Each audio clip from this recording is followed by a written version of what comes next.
No ironing table no problem. So ಇವತ್ತು ಪಲ್ಲು ಪ್ಲೀಟ್ ಯಾವ ಥರ ಮಾಡೋದಂತ ನೋಡೋಣ. ಸೊ ಅದಕ್ಕೆ ನಾನು ಇವಾಗ ಪಲ್ಲು ಪ್ಲೀಟನ್ನು ಟೇಬಲ್ ಮೇಲೆ ಹಾಕ್ಕೊಂಡಿದ್ದೀನಿ. ಗುಡ್ ಸೈಡ್ ಬಂದುಬಿಟ್ಟು ಟೇಬಲ್ ಮೇಲೇನು ಆ್ಯಂಡ್ ಬ್ಯಾಕ್ ಸೈಡ್ ಬಂದುಬಿಟ್ಟು ನಿಮ್ಮ ಕಡೆ ಫೇಸ್ ಮಾಡೋಂಗೆ ಹಾಕ್ಕೊಂಡಿದ್ದೀನಿ.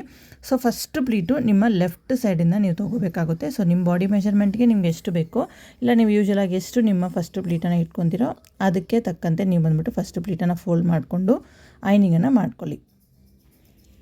ಸೊ ಈ ಥರ ಮಾಡೋದ್ರಿಂದ ನಿಮಗೆ ಬಂದುಬಿಟ್ಟು ಈಸಿಯಾಗಿ 9 ಪ್ಲೀಟ್ಸನ್ನು ನೀವು ಮಾಡ್ಕೋಬೋದು. ಆ್ಯಂಡ್ ದೆನ್ ಇವಾಗ ನಾನು ವೀಡಿಯೋಲಿ ತೋರಿಸೋ ಥರ ಸೀರೆನ ಪಲ್ಲು ಫೋಲ್ಡ್ ಮಾಡ್ಕೊಳ್ಳಿ. ಐರನ್ ಮಾಡಿರೋ ಆ ಪ್ಲೀಟ್ ಮೇಲೇ ಫೋಲ್ಡ್ ಮಾಡಿಕೊಂಡು ನಿಮ್ಮ ರೈಟ್ ಸೈಡಲ್ಲಿ ಇವಾಗ ನೀವು ಐರನ್ ಮಾಡ್ಕೋಬೇಕು. ಸೊ ನೆಕ್ಸ್ಟು ಇನ್ನೊಂದು ಫೋಲ್ಡ್ ಮಾಡ್ಕೊಳ್ಳಿ.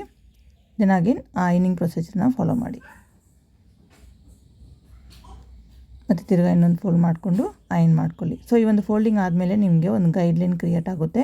ಅದನ್ನು ಫಾಲೋ ಮಾಡಿಕೊಂಡು ನೀವು ಬಂದುಬಿಟ್ಟು ಪ್ಲೀಟ್ಸನ್ನು ತೊಗೊಳ್ಳಿ. ಈ ಥರ ತೊಗೊಳ್ಳೋದ್ರಿಂದ ನಿಮಗೆ ಈಸಿಯಾಗಿ 9 ಪ್ಲೀಟ್ಸನ್ನು ಅರೇಂಜ್ ಮಾಡ್ಕೋಬೋದು. ಸೊ ಎಲ್ಲ ಪ್ಲೀಟ್ಸು ಒಂದ್ಸಲ ನೀಟಾಗಿ ಅರೇಂಜ್ ಮಾಡಿ.